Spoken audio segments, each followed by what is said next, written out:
मालती देवी जी, आज के कार्यक्रम के अतिथि नाथू महाराज जी और इस आश्रम की व्यवस्था देखने वाली सुशीला मैडा जी, मंच का संचालन कर रहे रामलाल नेनामा जी और बांसवाड़ा से आए हमारे क्रांतिकारी विधायक जो बांदीदौरा से हैं जय कृष्ण पटेल जी। क्रांतिकारी इसलिए मैं उनको कह रहा हूँ कि एक बड़े पहाड़ को उनने उखाड़ के फेंक दिया, वहाँ नाम आप समझ गए। फिर दूसरे क्रांतिकारी हमारे छोटे भाई कैलाना के कमलेश्वर डोडिया जी, हमारे समाजवादी आंदोलन के, अब क्योंकि पार्टियों का ज्यादा मैं चक्कर में नहीं पड़ता क्योंकि पार्टियां बहुत हैं, डॉक्टर सोमेश्वर गरासिया जी, सोहनलाल डोडिया जी, कल सिंह मकवाना जी, मांगू दादा जी, रतन लाल जी,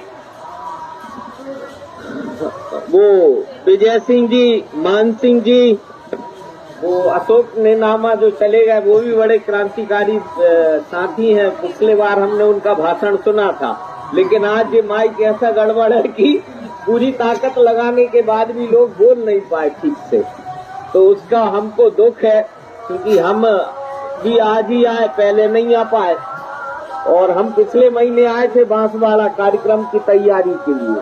तो भाई का जो 100 साल उम्र हो गया, तो बाई का जन्म शताब्दी समारोह भी चल रहा है। तो 6 नवंबर को बाई का जन्मदिन था, तो बांसवाड़ा में उनका जो जन्मदिन मनाया गया, माने बाई का जन्म शताब्दी समारोह चालू हो गया। तो साल भर बाई का यहाँ राजस्थान में, मध्य प्रदेश में और दिल्ली में जन्म शताब्दी कार्यक्रम भी आयोजित करना है 2026 में हम सबको। तो अभी जब ये तैयारी की बैठक थी तो जो माइक वाले ने जो पैसा तो यहाँ पूरा उसको हम लोग देते हैं, सुशीला भी बैठी है, लेकिन वो बदमाशी करके शायद ये नुक्कड़ सभा का माइक लगा दिया उसने यहाँ। तो अब यहाँ कई तरह की बदमाशी होती है। हम तो 27 बरस से देख रहे थे, आप लोग अभी बहुत सारे नए लोग आए हो, लेकिन पूरी रात जो है हमको तो हार्ट का प्रॉब्लम है, अटैक आ चुका है, ये वैक्सीन लगी है तो उसमें छल्ला डल गया है।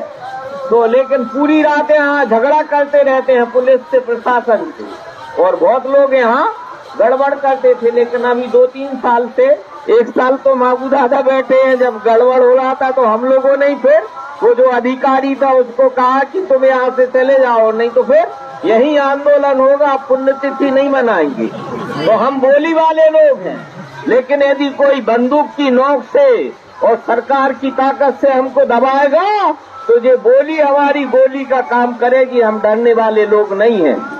और ये मामा जी यहाँ 90 बरस, मामा जी 27वीं पुण्यतिथि मना रहे हैं।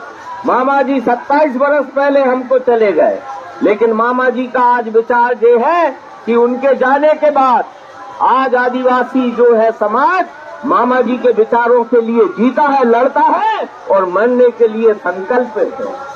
लेकिन ये जो राजनीतिक आंदोलन है, लेकिन अच्छा है अभी आप लोगों ने एक औजार बनाया, हथियार बनाया, आपने अपना एक सांसद भी बनाया, वहाँ विधायक भी बनाया, मध्य प्रदेश में भी विधायक बनाए, और जय कृष्ण पटेल जैसे लोगों को और कमलेश्वर डोडिया जैसे लोगों को विधानसभा में पहुंचाने का काम किया, लोकसभा में पहुंचाने का काम किया। तो एक रास्ता निकाला है आपने, लेकिन ये जो रास्ता है पूरा देश और संविधान में, लंबा भाषण नहीं दूंगा क्योंकि जनता तो सो गई है। अब जो मंच में लोग बैठे हैं, अभी बहुत वक्ताओं ने कहा कि मंच खाली कर दो। गांधी भी कहते थे कि जनता आगे नेता पीछे, लेकिन अब नेता लोग मंच पे बैठ जाते हैं, जनता बेचारी नीचे बैठी रहती है। लेकिन ये एक व्यवस्था है कि आपको अपने बीच में से कुछ लोगों को ऊपर उठाना पड़ता है लोकतांत्रिक तरीके से। जैसे आप सरपंच चुनते हो, विधायक चुनते हो, सांसद चुनते हो, तो उसको एक ताकत देके ऊंचा उठा देते हो। लेकिन वो जो आदमी ऊपर जाता है तो फिर नीचे नहीं देखता। ये एक बड़ी गड़बड़ हो गई है। तो एक लंबी बहस है, मैं उसमें नहीं जाना चाहता। लेकिन ये जो संविधान, सबसे पहले तो धरती की उत्पत्ति हुई, उसके बाद मानव की उत्पत्ति हुई। ये 4 पैर का आदमी था, फिर 2 पैर का हुआ। 50-60 हजार साल पहले इसको मस्तिष्क मिल गया। उसके बाद इसने जो है भगवान बना लिया। कोई हिंदू बन गया, कोई मुसलमान बन गया, कोई सिख बन गया, कोई जैन बन गया, कोई ईसाई बन गया। लेकिन मैं गर्व के साथ कह सकता हूँ कि पूरे देश का आदिवासी इसने कभी अपना धर्म परिवर्तन नहीं किया। ये आज भी अपनी प्रकृतिवादी दर्शन को मानता है। पेड़ को पूजता, पहाड़ को पूजता है, नदी को पूजता है, जानवर को पूजता है और इंसान के लिए और मानवता के लिए जीने का काम करता है।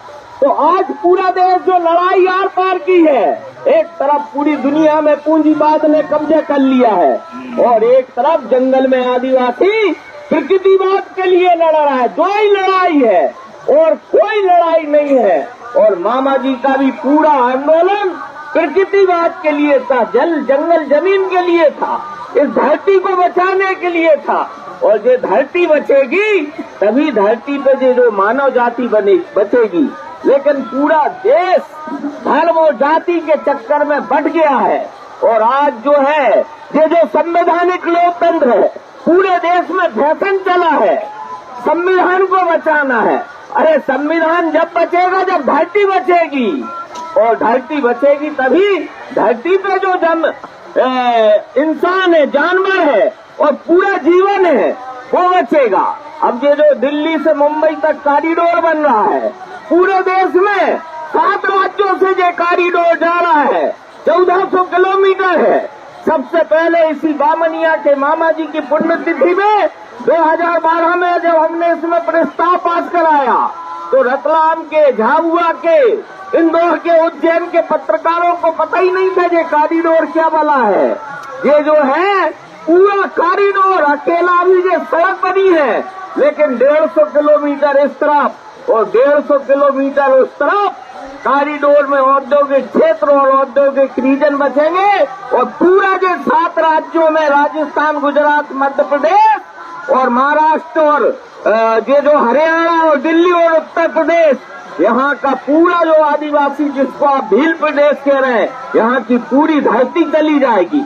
अभी जो दिल्ली में अरावली का सुप्रीम कोर्ट ने फैसला दिया है, वो अरावली पड़ा पहाड़ जो है पूरा का पूरा वो जो दिल्ली मुंबई कॉरिडोर में जा रहा है। बताइए, सुप्रीम कोर्ट ने कह दिया कि 100 मीटर के ऊंचाई के पहाड़ को ही पहाड़ मान लेंगे, बाकी को नहीं मानेंगे।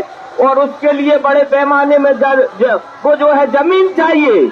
लेकिन देश का कोई नेता या मीडिया नहीं बोल रहा है कि वो दिल्ली मुंबई कॉरिडोर के लिए, ये यूपीए की सरकार थी, उनने जमीन अधिग्रहण कानून 1894 का था, उसको बदल दिया और उसमें प्रावधान कर दिया कि कॉरिडोर के लिए जो जमीन ली जाएगी उसमें ये कानून लागू नहीं होगा।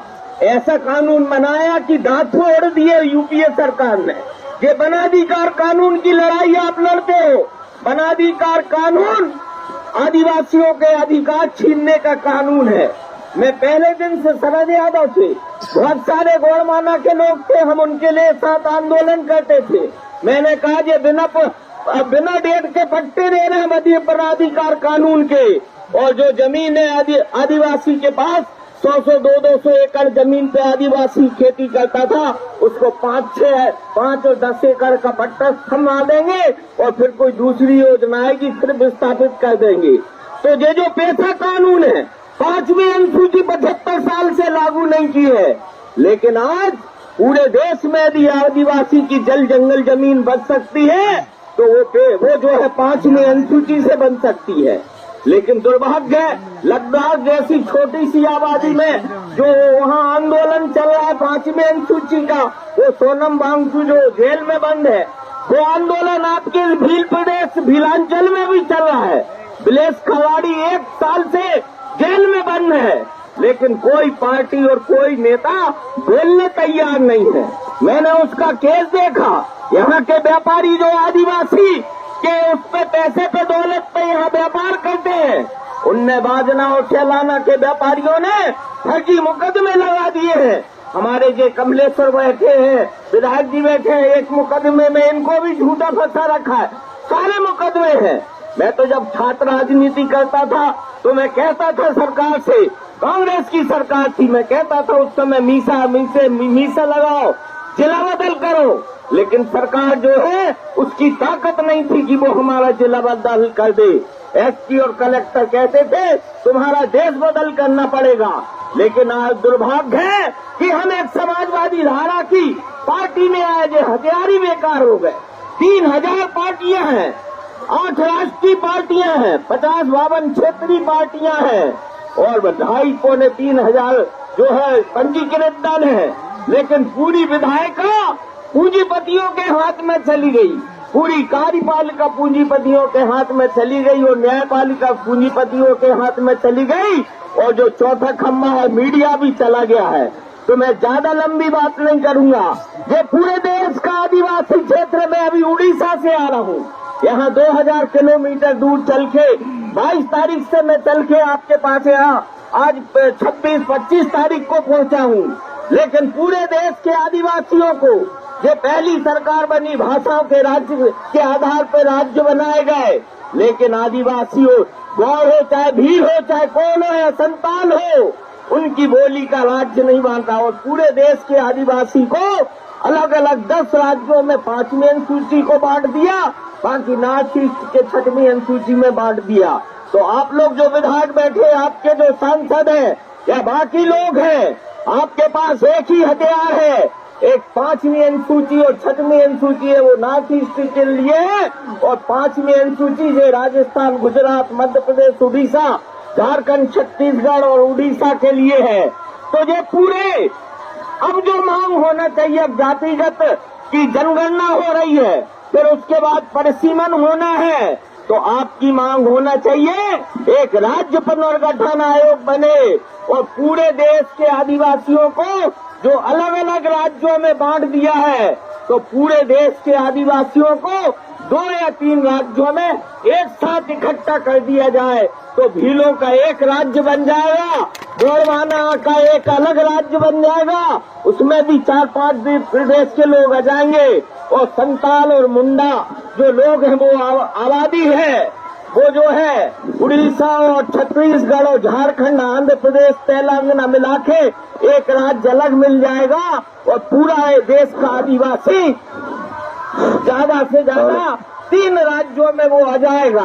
तो ये बड़ी लड़ाई है और ये बड़ी लड़ाई कोई पार्टियां, अभी जो मैं किसी एक पार्टी की बात नहीं कर रहा हूँ, बीमारी कैंसर है और लोग मलेरिया के लिए लड़ रहे हैं। तो कैंसर का मरीज मलेरिया की दवाई से कितने दिन जिंदा रहेगा? तो कैंसर की बीमारी समझो, उसका कारण समझो, और मामा जी ने जो रास्ता दिखाया है आपको बोली का, उस बोली के रास्ते पे बोली जिन्ना आदमी को मुर्दा बना दी है और बोली मुर्दा आदमी को जिन्ना बनाने का काम करती है। आज पूरे भीलांचल में, पूरे देश में पूंजीवाद के खिलाफ अहिंसक बोली पे कहीं लड़ाई चल रही है तो मामा जी के इलाके में चल रही है।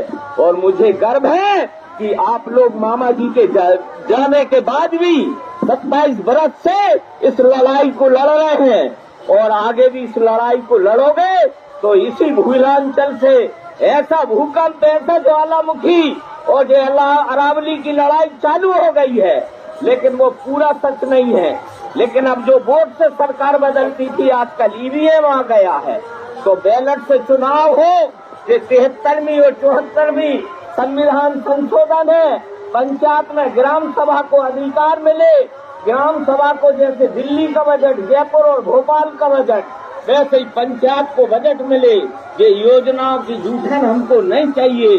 तो पहले गांव बचाना है और सबसे पहले धरती को बचाना है। ये धरती माता बचेगी, ये माही माता बचेगी, तभी हमारा आपका जीवन बचेगा।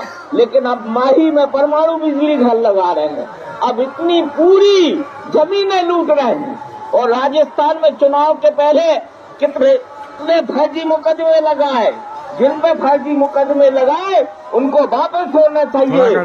पूरे मध्य प्रदेश में आदिवासियों पे जिला बदलो फर्जी मुकदमे हैं, इनको वापस होना चाहिए, बिना शर्त वापस होना चाहिए।